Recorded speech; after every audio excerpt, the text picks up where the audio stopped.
this I like!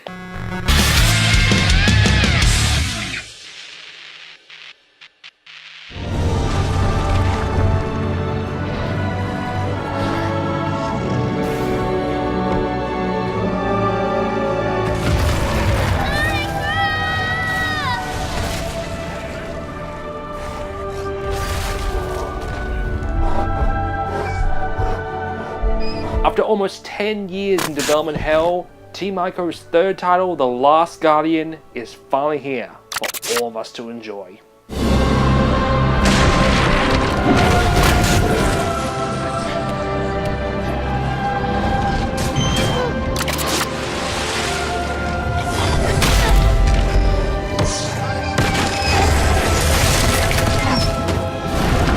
The game's development goes all the way back to 2007, following the release of Shadows of the Colossus, and it was first shown off to the public at E3 2009.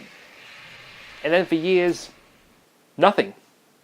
Nothing but continuous rumors of internal issues and roadblocks with development revolving around the PS3. I actually remember buying my PS3 back in 2011 with the Ico HD collection, thinking he was just going to tie me over until this came out. Ha! Sorry. It wouldn't be until E3 2015 when the game would be finally re-revealed for the PS4. In fact, a year earlier, IGN even incorrectly reported the game had been cancelled until Sony stepped in and went, what the fuck? Who told you that? I'd say that destroyed IGN's credibility, but you can't lose what you never had. Development hell is almost always a death sentence for games, if they even ever come out. Too Human, Aliens Clone Marine, Daikatana, Duke Nukem Forever. Will Team Ico follow in their footsteps? Well, let's find out. You play as an unnamed little boy waking up in a mysterious cave alongside giant feathered thing who will be known as Trico. As you befriend and free the giant creature from his chains, you soon form a unique bond. Trico, despite his size, is absolutely adorable. From his frolicking, to sleeping, to batting chains like a kitty, beating up guards, and of course, shooting lightning from his tail.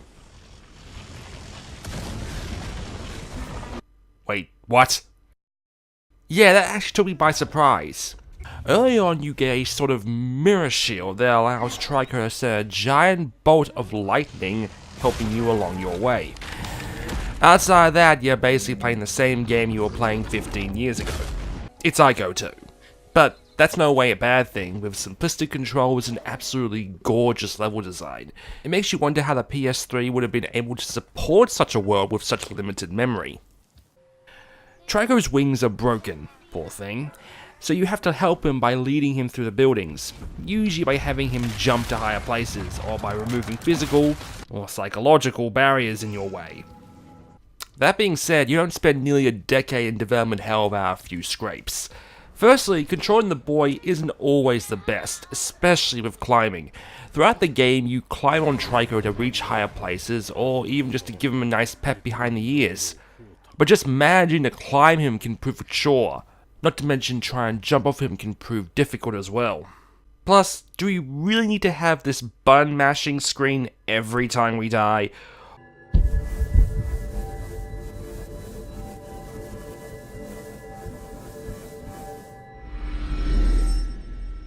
Or continuous pop-up button prompts?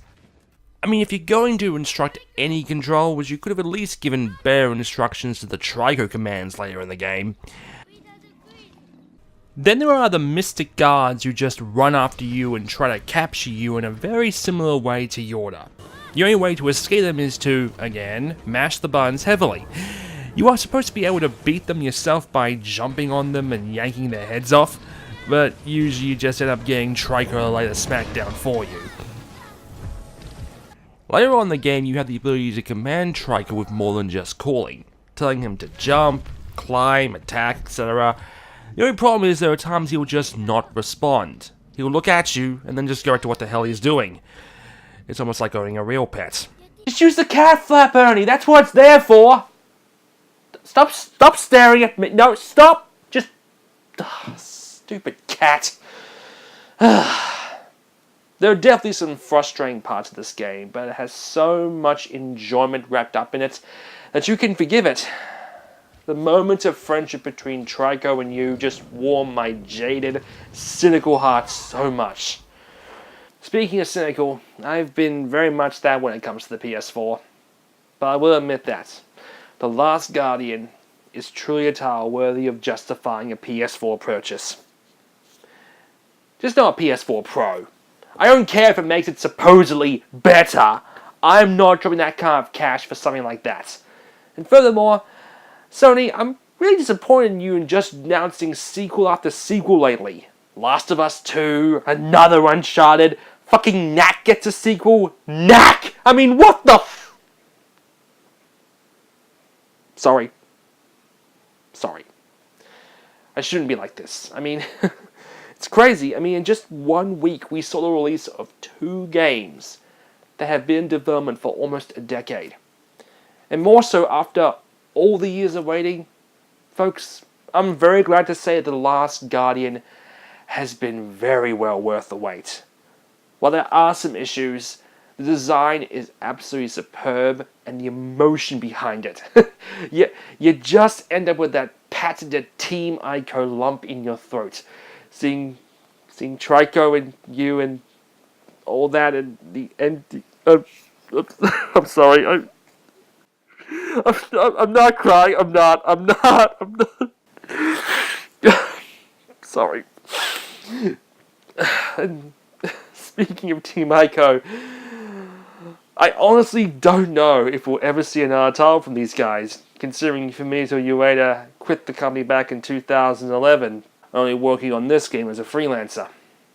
But if we do see Team Ico again, I can't wait to play their 4th game. On the PS6. Well, everyone, thanks for watching. I'll see you all next time for the final episode of Unboxed for 2016. We'll be counting down our top 10 games of the year. I'll see you then.